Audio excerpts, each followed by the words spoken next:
coming closer to home here. Give us an update on where you are thinking about Nafta, how you're thinking about Nafta right now. Well, it really hasn't changed from before.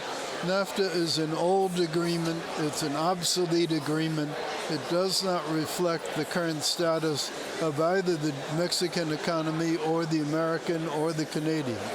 So at a minimum, it needs updating.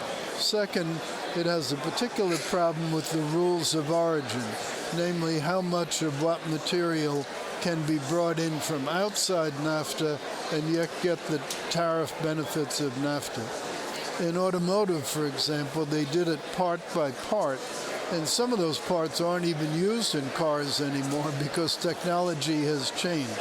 So there are a lot of changes like that that are needed. A lot of things that weren't even thought about. Digital economy, not really dealt with. Services economy, not really dealt with very much. Some of the liberalization Mexico has made to its natural resource laws, not dealt with at all. So there's a whole lot of stuff to do. But at the end of the day, the objective will be twofold: increase total trade and reduce our trade deficit with both Mexico and, to a lesser degree, Canada.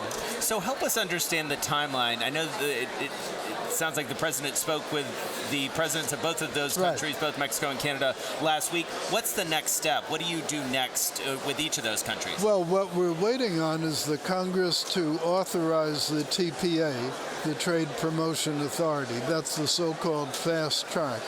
What's required there is for them to permit us to have 2 more consultations and then for them to accept the formal letter, a very stylized letter setting out our negotiating objective. That starts the 90-day clock. So that's the key ingredient, and it's really the only reason why negotiations haven't begun. Mexico is ready, Canada is ready.